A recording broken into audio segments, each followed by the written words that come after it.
President Wright, fellow honorees, deans, very distinguished members of the Board of Trustees and faculty, graduating students, parents, and friends. Yours is a great institution of higher learning, one of the finest in the country. And your generous decision to make me today one of your honorary graduates is an honor which I deeply appreciate. And all of you who get your degrees today, congratulations.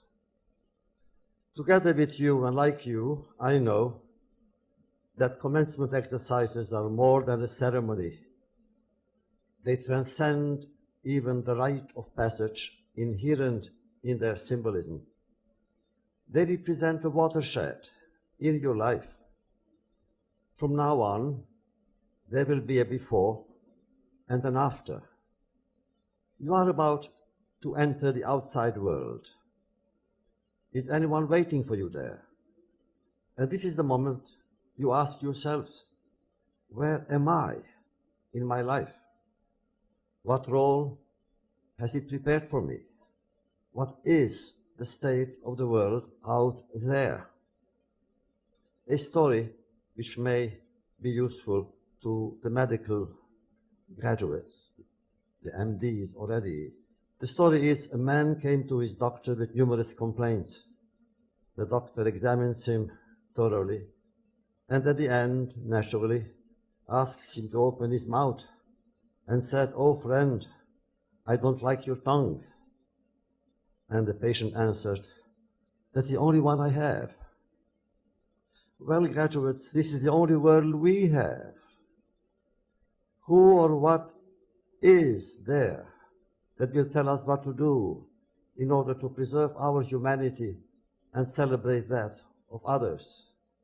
A future husband or wife, a friend, perhaps a profitable position or situation.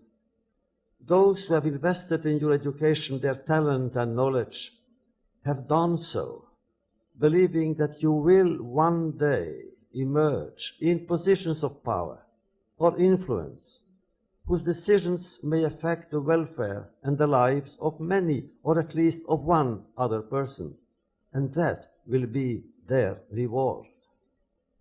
So wherever life will take you, whatever your endeavor might be in any field, and whatever the social surroundings, it is what you have received here from your able and inspired teachers that will serve as your vantage points and guides.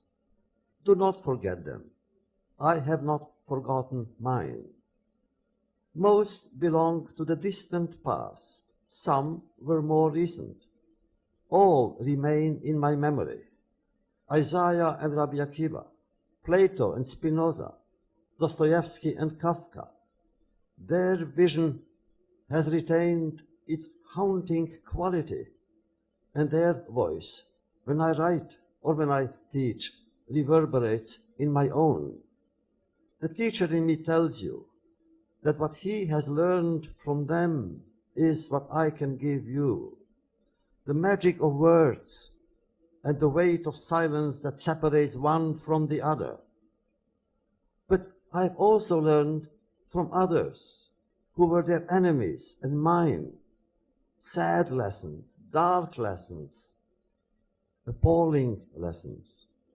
They have taught me that education can be frail and culture vulnerable when they are void of moral dimensions. Whether in the sciences or in the humanities, in the field of law or of religion, your pursuit of knowledge and truth has led you to distinguish between what helps humanity move forward toward light and warmth, and what compels it to remain behind in frustration and darkness. I have learned that racism is stupid. Not only is it ugly, it is stupid. All forms of racism are stupid. As I have learned that anti-Semitism is appalling, repulsive, grotesque. I have witnessed the unspeakable fate of countless Jewish children the first to be targeted by the enemy for annihilation. And when I say the enemy, I do not mean simply the enemy of my people. I believe the enemy of one people is the enemy of all people. I believe that whatever happens to one community affects all communities. That is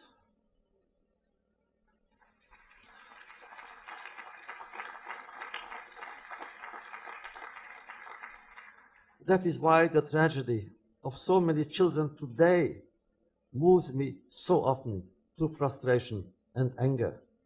Every minute we spend together, now, my young friends, now, somewhere on this planet, a child dies of starvation, disease, and violence. Are we doing enough to save them? Yes, as a Jew, I have learned to view my Jewishness as a fusion between the particular and the universal. I have learned to respect those who are not Jewish for what they are and not for what or they are not. As a Jew, I have learned that even when the Messiah will come, and I believe that as a Jew that one day redemption must come to humanity, even then the world will not become entirely Jewish. It would be boring. But it will be simply more hospitable, caring, and friendlier. I have learned, my young friends, I have learned that learning is a passion that must not diminish with years. That applies to memory as well. It needs to be shared, lest it remains stifled, icy, silent. Memory tells us that past is in the present, even when it is not unraveled. Memory has its own archaeology, its own mystery, its own language. If not complacent or intimidated, it will enrich your aspirations and commitments. What would culture, education, or indeed civilization be without its lasting and challenging appeal? My memory, though rooted in the darkness of the abyss, has taught me the imperative of solidarity and friendship. My good friends, when I came to those places, people told us then, don't think about anyone but yourself. That is how you will survive. And they were wrong. Only those who thought of others, anyone who had a friend or a father or a brother or simply a comrade for whom he or she cared, he or she had a better chance to live and therefore to survive. My memory had taught me that my humanity is defined by yours. Even when my fate is different from yours, it is neither superior nor inferior in its authenticity. Is its name tolerance? No. Tolerance could suggest condescendence, and I prefer the word respect, which also means respect for your freedom and mine, and for the freedom of those who have no freedom. I am free not because someone is not, but because he or she is. And if their freedom is curtailed, mine is blemished. And that is also true of hope, the most vital element of all human equations. War is an act of despair. Peace is a song of and for hope. And my fervent desire has always been to create a hope that is not someone else's nightmare. Now, we have entered just now a new century. It is still young, and so is its hope. But what about its fears? What about its demons? They are old and so present. Hatred, religious hatred, is still ravaging the human heart in so many places.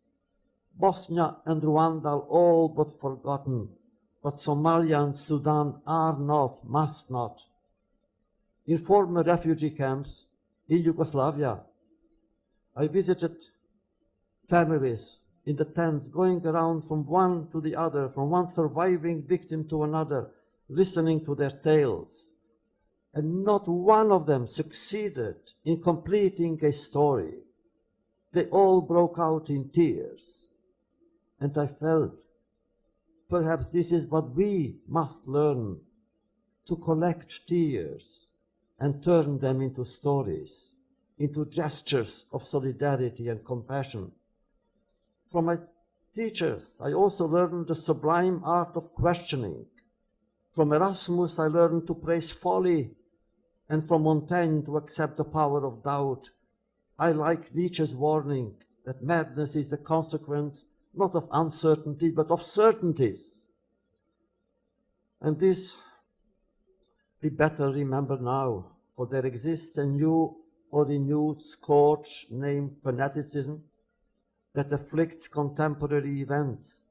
In my lifetime, it has already produced collective humiliations and mass murder, political fanaticism in Moscow, and racist fanaticism in Berlin. Both were defeated, one politically and the other militarily. But the 21st century is already threatened by a resurrected religious fanaticism of the Middle Ages. It grows in every religion, even in mine, and some of its practitioners on the other part, on the other side. Some call themselves martyrs, forgetting that both in Judaism and Christianity, a martyr is someone who dies for God, not someone who kills for God. So how is one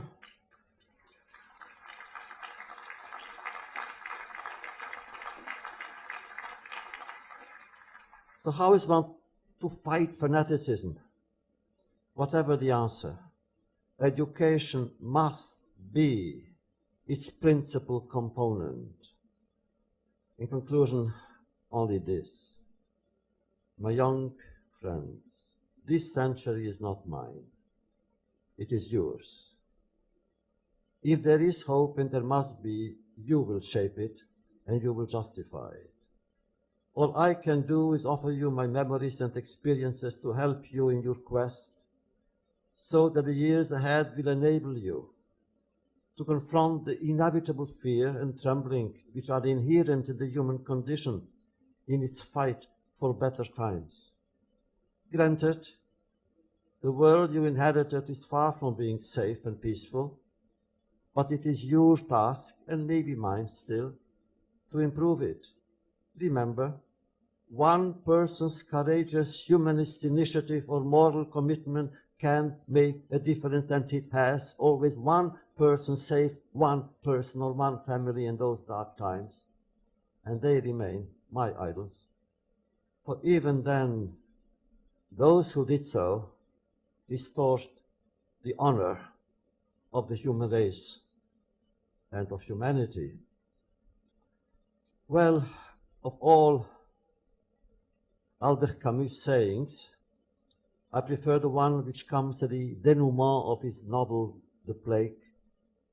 When everything is done, after all is said and done, said Camus, there is more in man, which means in the human being, to celebrate than to denigrate. And so today, my young friends, let's celebrate our new beginnings. Let's celebrate man's power to transcend tragedy and his or her dream to overcome the oppressor's will to conquer and dominate. Whether you know it or not, in some parts of the planet, there are people who need you, and they are waiting for you. Thank you.